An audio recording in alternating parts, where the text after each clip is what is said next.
संत ज्ञानेश्वर, संत निवृत्तिनाथ, संत सोपान देव और परम साध्वी मुक्ताबाई, ये 4 संतान जिनकी हुई, वे ही पंडित विठल पंत सन्यासी हुए। उनका नाम हुआ श्री स्वामी भावानंदाचार्य जी महाराज, जनक जी महाराज के अवतार। भीष्म जी महाराज, पितामह भीष्म, ये भी 12 महाभागवतों में हैं। ये पितामह भीष्म साक्षात श्री सेन जी के रूप से प्रकट हुए। नापित कुल में इन्होंने जन्म लिया भक्ति के प्रचार के लिए। बांधवगढ़ मध्य प्रदेश में है, वहां के राजकीय नाई के परिवार में इन्होंने जन्म लिया, सेना नाई। तो बड़े साधु सेवी थे, बड़े संतों में निष्ठा थी इनकी, और निरंतर राम नाम का जप करते थे। जगतगुरु श्री रामानंदाचार्य जी के शिष्य थे, 12 तिलक धारण करते थे। पर स्वामी जी की आज्ञा थी कि अपने पैतृक कर्म को करते हुए वहीं रहकर तुम्हें भक्ति करनी है, घर में रहकर भक्ति करनी है। संतों का आवागमन आपके यहाँ बना रहता था।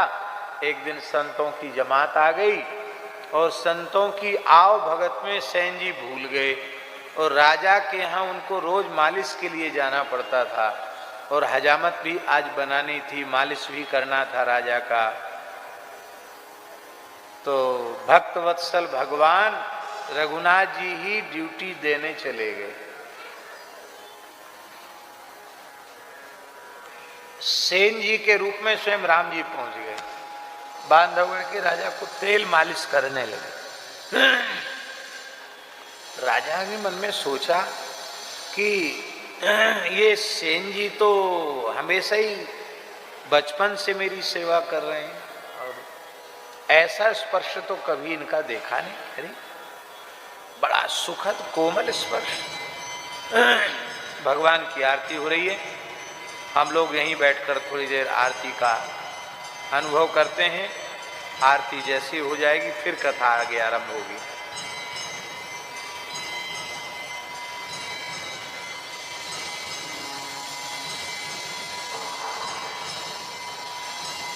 सभी लोग यथास्थान विराजें।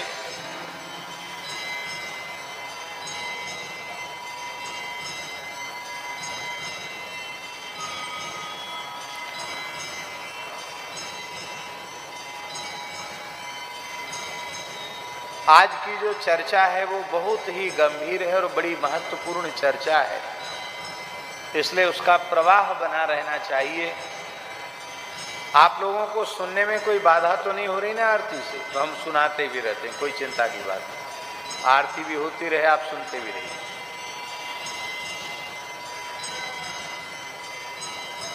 तो मालिश कर रहे राम जी, जहां छूते हैं वहीं एक नई स्फूर्ति आ जाती है।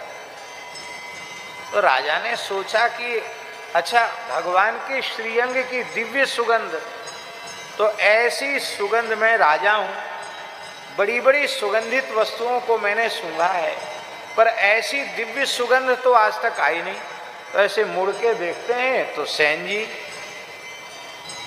और सामने राजा के दर्पण रखा हुआ है। दर्पण में भगवान का क्रीट मुकुट दिखाई पड़ जाता है। तो क्रीट मुकुट कहां से दिखाई पड़ रहा है? सामने क्रीट मुकुट और पीछे सेन जी। ठाकुर जी तो सेवा करके चले गए। अब संतों ने जब प्रसाद पा लिया, तब सेन जी को ध्यान आया, अरे राजा साहब की सेवा में तो हम पहुंचे नहीं। तो सेन जी अपनी नाई वाली अपनी सब सामग्री लेकर के, उस तरह पेटी वगैरह सब लेकर के गए। तो राजा तो बहुत प्रसन्न थे, आज तो उनका बहुत आनंद था उनको। तो स्नान ध्यान करके वस्त्र पहन के बैठे थे। बोले, अरे सेन जी, आपने तो आज इतनी सुंदर सेवा की कि जीवन में ऐसा स्पर्श ही किसी का हमको नहीं मिला। तो आप तो ठीक समय से आए और सेवा करके चले गए। कोई चीज भूल गई है? जिसके लिए आप फिर से अपनी पेटी वेटी लेके आ गए, क्या बात है? तो सेन जी भोले थे, उन्होंने सोचा कि राजा व्यंग कर रहा है।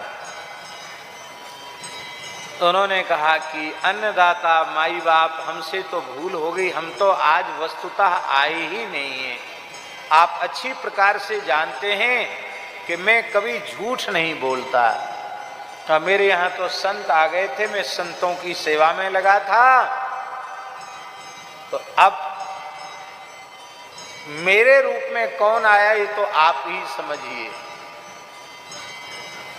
अब राजा को ध्यान आया कि अरे क्रीट मुकुट का दर्शन हो गया, तो मैं इतना अधमाधम हूं कि मैं भगवान के साक्षात्कार का अधिकारी तो था नहीं, फिर भी भगवान ने मेरे जैसे विषयी जीव का मालिश किया, चरण दबाए, माथे पे भी चंपी किया, कटिंग वटिंग भी की, सब कुछ किया भगवान ने, जो नाई करता सो सब कुछ किया।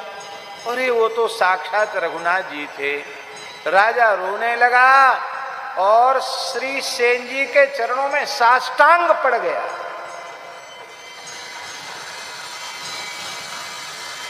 बोला महाराज, आज आप में मुझे नाई का दर्शन नहीं हो रहा है, आज मुझे आप में गुरु तत्व का दर्शन हो रहा है।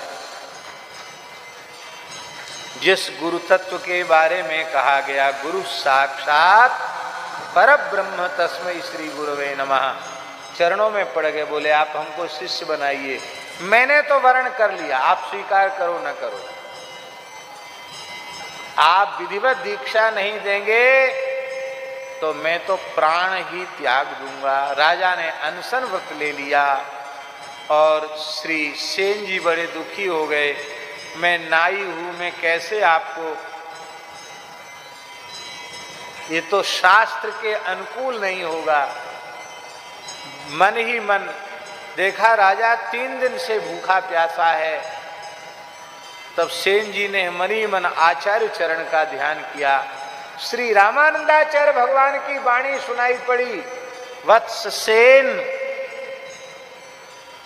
तुम्हारे जैसे उच्च कोटि के भक्त वो किसी वर्ण के बंधन में नहीं है, तुम तो भगवत स्वरूप हो चुके हो। मेरी आज्ञा है तुम राजा को उपदेश करो। तो उलटी राव भयो शिष्य प्रगट परचो जब पायो, राजा चेला बन गया। और उन सेन जी महाराज ने सदैव भगवान के धाम में प्रयाण किया। आज भी उनका लोटा और उनकी छड़ी बांधवगढ़ में रखे हैं। आज भी शरीर के सहित भगवान के धाम को गए। ये पितामह भीष्म ही सेना नाई बन के आए। और आत्मसमर्पण भक्ति के आचार्य महाभागवत श्री बली जी महाराज, प्रहलाद जी के पोते, ये बली जी महाराज ये श्री धन्ना जाट के रूप में आए। बोलो श्री धन्ना जी महाराज की जय। इनका चरित्र भी बड़ा अद्भुत है। कितने हो गए? 11। अब 12वां कौन है? 12वें बचे यमराज धर्मराज। वो धर्मराज यमराज ही संत रैदास जी के रूप से आए। तो सभी जातियों में ब्राह्मण भी हुए, क्षत्रिय भी हुए, शूद्र भी हुए, सभी वर्गों में जन्म लेकर के और चारों वर्णों में राम जी की भक्ति के द्वार खोल दिए। वैष्णव मतार्ज भास्कर में सर्वे प्रपत्ते अधिकारिण सदा, सभी शरणागति के सदा सर्वदा अधिकारी, सबके द्वार खोल दिए। बोलो जगत गुरु श्रीमदाद्य रामानंदाचार्य भगवान की। इसलिए रामानंदाचार्य भगवान ने जैसा भक्ति का प्रचार किया वह अपने आप में बड़ा अद्भुत। आज भी पूरे भारतवर्ष में आप देख लो, साधुओं में, विरक्त संतों में 75% संख्या, 12 संख्या रामानंद संप्रदाय के संतों की है। और 4 आना में बचे खुचे सब। आप लोग कहेंगे आप तो झूठ बोलते हैं, कुंभ में आ जाना, कुंभ में आके देख लो, बड़े बड़े डंबूधारी लगा के बैठते हैं, लंबा चौड़ा, गिनती के साधु हैं, और प्रचार झूठ झूठ करते हैं कि इस बार हमने इतने लाख सन्यासी बनाए, इतने लाख सन्यासी बनाए। कहाँ चले जाते सन्यासी बनने के बाद?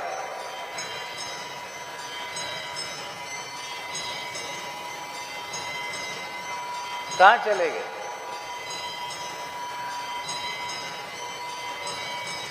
दूसरी बात कहेंगे तो वो विवाद का विषय बनेगा। आज भी टकसाली देशकाली साधु आपको पूरे भारतवर्ष में कन्याकुमारी से हिमालय की चोटी तक, पूर्व से पश्चिम, उत्तर से दक्षिण, सारे भारतवर्ष में श्री रामानंद संप्रदाय की पवित्र परंपरा दिखाई पड़ती है।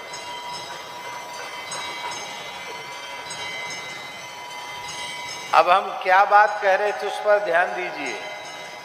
जानकी जी ने कहा, सरकार आपने रामानंदाचार्य रूप से प्रकट होकर और 12 महाभागवतों के साथ प्रकट होकर के जीवों के लिए अपनी प्राप्ति के द्वार तो खोल दिए,